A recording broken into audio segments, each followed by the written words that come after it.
Olá, estamos aqui novamente no Juntos pela Dança Brasil para mais um papo gostoso sobre dança e hoje nós vamos falar sobre Jazz Dance. Meu nome é Elaine Reis, sou de Belo Horizonte, Minas Gerais. Estou aqui com essa grande professora, essa super coreógrafa, linda coreógrafa, que tem um estilo super dela. Quem já assistiu os trabalhos ou quem já fez aula com ela sabe que a assinatura é dela. E agora, quando eu falar a diretora de onde ela é, vai ficar fácil. Ela é diretora do Eliane Fetzer, Centro de Dança de Curitiba, Paraná. Eliane, seja bem-vinda, muito obrigada por aceitar o nosso convite. Fomos pegos de surpresa, né, Eliane, com essa pandemia do Covid-19, isolamento social, todo mundo precisando se reinventar. Eu queria que você contasse um pouquinho pra gente como que vocês estão se reinventando, vocês estão dando aula online, esse trabalho está funcionando, né? Eu queria que você dividisse um pouquinho com a gente dessa sua experiência. Oi, Elaine, tudo bem? Agradeço muito o convite para estarmos dialogando sobre a pandemia que nos atingiu de surpresa. Então, aqui em Curitiba nós estamos trabalhando com a plataforma Zoom, mantendo 90% dos nossos alunos ativos. Os professores e toda a equipe está concentrada nessas aulas online, que são um pouquinho mais diversificadas, né? Elas atingem os espaços desses alunos que estão presentes nas aulas. Então a gente investigou que espaços são esses, cada professor investigou. A gente manteve como eu te falei antes, 90% dessa rede de alunos que a gente tem. Mas a nossa maior preocupação no momento é manter o aluno com a cabeça boa. Então, a nossa preocupação maior não foi com a técnica que nós tínhamos antes em sala de aula, com toda a estrutura, linóleo, o chão preparado, som, enfim, o bailarino ativo, tecnicamente bem preparado. E dessa vez, então, a gente não tem isso, né? A gente tem um espaço limitado e esse professor nem sempre ele está dentro da escola para dar aula, né? Então, às vezes ele está dentro da casa dele e tudo mais, então ficou restrito. Então, como que direcionar, né, esse profissional para que ele esteja dando sua aula, que a sua aula não perca o seu potencial, e como fazer isso acontecer e a gente não perceber que o aluno não vai decair. Então a gente pensou assim, vamos manter a cabeça bem trabalhada, principalmente, e depois vamos nos preocupar com o corpo. Então, a partir do momento que a cabeça deles ficou boa e que a gente começou a entender que mentalmente eles estavam bem, então a gente passou a partir para o corpo. Né? Então, nas minhas aulas eu levo de 1h30, 2 horas para dar uma aula, né?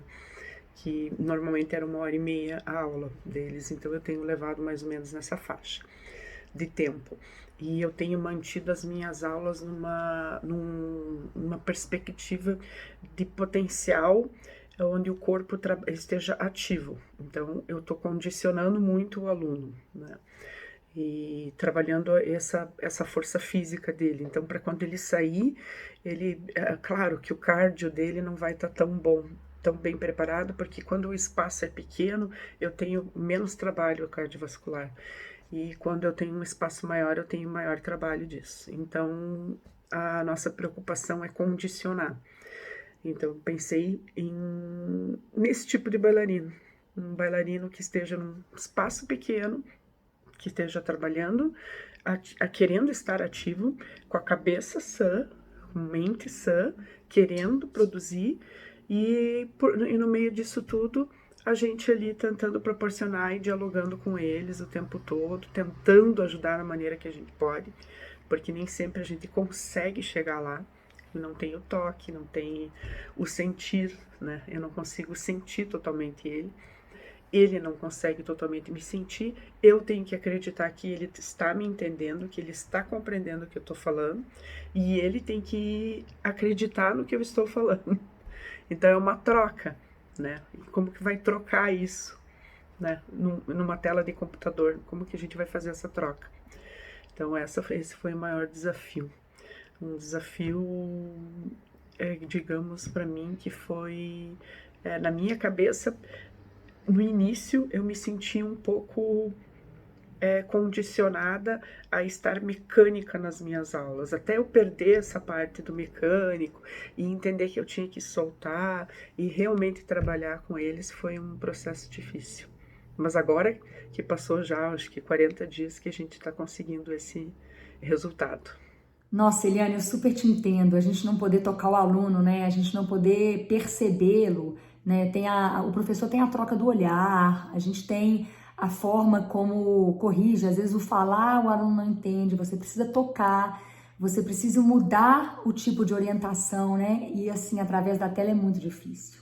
Eu te entendo porque dá uma ansiedade, uma necessidade de chegar perto, de tocar, de estar vendo o aluno, de estar sentindo a respiração, né?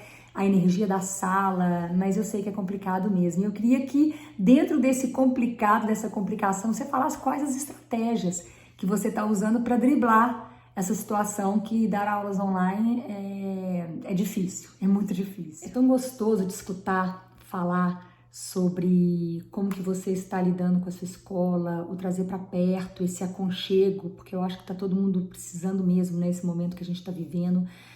Tá trazendo tanto uma carência, e aí é tão bonito, Eliane, de escutar falar, porque a preocupação vai muito além da estrutura da aula, né? A sua preocupação vai com o cuidado com os alunos, o cuidado com os pais, o aproximar, o aconchegar, né? E essa importância de manter a arte viva, de manter a arte acontecendo, né? Não só dentro da escola, como você participando de outros eventos, você citando outros profissionais, que eu acho muito bacana, porque na arte é assim mesmo, hoje em dia nada se cria, tudo se reinventa, se adapta, né? É muito legal de escutar falando. E já que a gente está falando dessa nova estrutura, como é que você acha que vai ser agora, pós-pandemia? Né? Como é que você acha que vai ser esse retorno à realidade após o isolamento? O processo pós-pandemia, pelo que eu tenho pesquisado por aí afora, tenho visto, né, na Europa e tudo mais, como está acontecendo, está sendo um processo bem difícil, bem lento, né? Então eu acho que o Brasil deve estar preparado para isso. A união, eu acho importante. Nós temos muita união, que eu acho que em Curitiba e até no São Paulo, Rio e o Brasil todo tá se unindo, né? Unidos na Dança no Brasil é um exemplo. Aqui em Curitiba a gente também se uniu bastante. Os professores estão completamente unidos, os diretores de escola e tudo mais. E a gente percebe essa união. Então, como que a gente tem que ter uma estratégia para que a coisa aconteça de uma forma inteligente? Então, eu vou abrir minha escola para receber 30 alunos, como eu recebia dentro de uma sala de aula, não vou conseguir, né? Então, qual o processo que eu vou levar? Então, é esse questionamento. Agora, é muito difícil te dizer o que vai acontecer após a pandemia.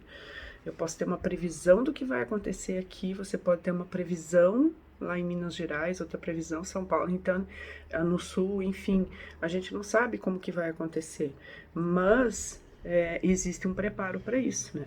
Eu já encomendei máscaras, eu já estou preparando a escola no sentido de higienização. Eu pretendo receber poucos alunos dentro da escola, até fazendo como um rodízio. E na questão de criatividade de espetáculos e de companhia de dança, que eu acho que muita gente tem, grupos de dança e companhias, como fazer esse processo acontecer, né? Eu estou bolando aulas masculinas e aulas femininas para quando eles voltarem, entende? Não vou juntar no início todos. Então, até porque eu quero trabalhar mais os homens e prepará-los melhor para o condicionamento físico e cardio, para eles começarem a ter mais atividades nos saltos e giros, entende? Então, eu vou separar tudo isso. Quer dizer, tudo é ser, né? Tudo é o que vai acontecer. Mas a ideia é essa, o projeto é esse, de a gente fazer um trabalho separadamente para depois se juntar. Eu acredito que lá na Europa eles estão até começando um processo de aulas iniciais, onde espetáculos vão acontecer, e os espetáculos vão acontecer em teatros onde não vai haver público, e esse espetáculo vai acontecer online, entende? Então, é uma coisa que pode vir a acontecer com a gente aqui no Brasil. Eu acho que os teatros têm que estar mais disponíveis para nós, para todos nós levantarmos juntos, né? Sejam os teatros, toda a arte estar junto, a dança, o teatro, principalmente que um é dependente do outro. Então, quer dizer, não adianta a gente agora pagar uma fortuna num teatro onde a gente sabe que não vai acontecer, onde a gente não vai colocar 1000 pessoas para assistir. Então, essa é a preparação que a gente tem que ter. Essa é a estratégia de como que a gente vai fazer isso acontecer. Entendeu? Tem espetáculo montado para dezembro, mas eu vou conseguir fazer um espetáculo em dezembro? Eu vou conseguir cobrar um figurino? Sendo que a situação do país está... os alunos não têm mais eles não conseguem mais as verbas para isso, né? Eu não tenho verbas para manter um bom teatro, e ele não vai ter verbas para se manter com um figurino. Então, qual é o projeto para isso? Como que isso tudo vai acontecer? Entende? Como que nós vamos proceder com esse aluno que pretende dançar, mas ele não vai ter situação financeira boa para isso? Eu vou perdê-lo ou eu vou mantê-lo? Então, fica sempre o questionamento, como que eu vou fazer? Entende? Então, para isso, estratégia. Então, vamos bolar umas estratégias de que o espetáculo possa acontecer, e se não puder acontecer, eu vou pensar em como que eu vou mantê-lo até então. Eu acredito e espero que as coisas melhorem e que a gente consiga, pelo menos, levar os nossos alunos aos palcos, né? Que até então a gente não subiu neles, né? Eliane, sem sombra de dúvida, toda essa situação serviu pelo menos para a gente se unir, né? A dança está muito mais unida no mundo inteiro. As movimentações, as ações, as reivindicações, né? Tá todo mundo trabalhando muito mais junto nesse momento agora, que é muito importante. Agora, você falou sobre o SIS, né? Se for possível, se voltar, quando voltar, né? Então, voltando ao SIS, se fosse possível você criar ou alterar alguma lei, o que a gente sabe que é muito complicado, né, Eliane?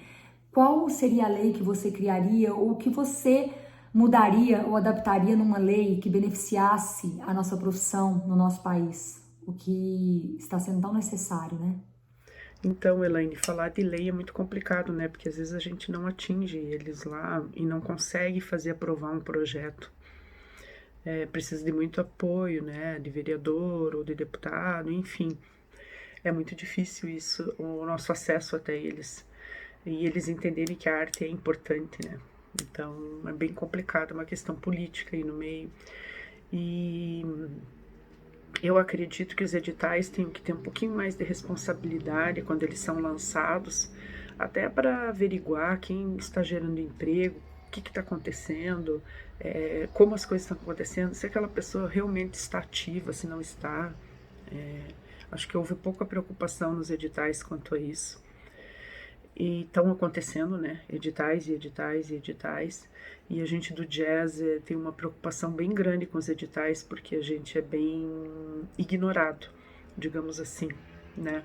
Porque tudo é contemporâneo, tudo é contemporaneizado. E o jazz nem sempre ele deixa de ser contemporâneo, né? Ele também é um jazz que pode ter sua contemporaneidade, porque ele está dentro do atual. E ele gosta de ser visto e o público gosta de ver, né? Então, dizer que exista uma lei que possa nos proteger e que possa ter uma gama maior, né, de aprovados, seja em qual modalidade for e estilo for, entende? Então, como que isso vai acontecer? Entende? E qual a responsabilidade? Qual a responsabilidade do setor artístico nesse país?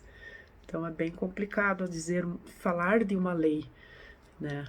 Mas que a gente precisa de proteção e precisa que olhem por nós e que vejam que a gente está ativo e trabalhando, a gente precisa. Agora, contar com o apoio na cultura é complicado, mas um processo importante para acontecer agora após pandemia seria uma abertura maior nos teatros, para que não houvesse, seja os públicos, podem ser os públicos, né?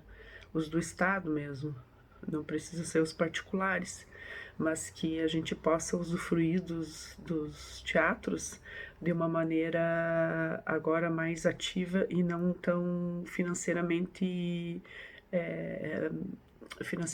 muito difícil, custosa para nós, né? Então que a gente possa usufruir e se levantar de novo, porque a gente vai precisar desse momento arte, momento arte para quem que seja online ou seja público, mas a gente vai precisar do momento e vai precisar de apoio. Então, quem vai dar o apoio para nós, que é a pergunta, né? Pergunta que não quer calar. Da onde vai haver uma lei que consiga olhar para a dança e que consiga olhar para nossa dança também, pro jazz, que é tão deixado de lado, né? Então isso é preocupante. Mas quando a gente vê nos teatros, a gente vê o jazz lotando um teatro. Então fica o questionamento aí do que fazer e da união que se deve ter para chegar a eles, né? No Unidos da Dança no Brasil, que união que nós devemos ter para chegar até deputados e vereadores e tudo mais.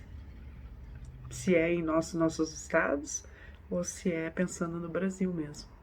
Pensando na dança no sentido único, palavra dança. É difícil, né, Eliane?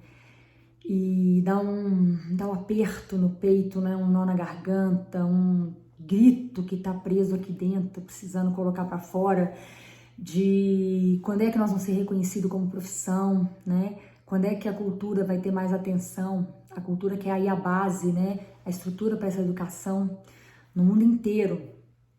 E eu também torço para que mude e acredito que possa mudar. A gente tem que acreditar, né? Que se a gente perder essa crença, a gente perde a força, né? Ai, mas agora já nessa emoção aqui da gente falando sobre essa valorização, nessa conversa gostosa que a gente teve, que chegou no final, Eliane, eu queria agradecer demais por você estar aqui com a gente e por dedicar, né, esse tempo para conversar, para falar um pouco de você, da sua história, do cenário da dança nesse momento no país e no mundo, né? Eu queria agora te pedir para deixar uma mensagem para todo mundo que está aí nos assistindo. Queridos profissionais da dança, no geral, e profissionais do jazz, da dança contemporânea, do balé clássico, de tantas outras danças, né? Dança de salão.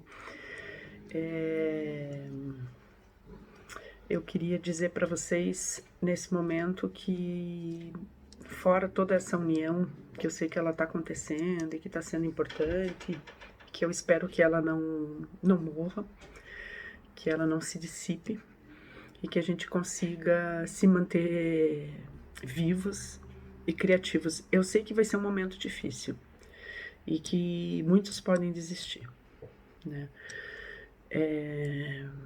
Quem não pensou nisso? Quem não pensou em desistir nesse momento tão difícil? Mas a gente tem que levantar, acordar, fora viver um dia de cada vez, viver essa arte de uma maneira inteligente. Então, como eu posso dizer para vocês, vamos ser inteligentes, vamos ser criativos, vamos ser dinâmicos, vamos bolar estratégias, vamos nos unir e vamos continuar. É isso.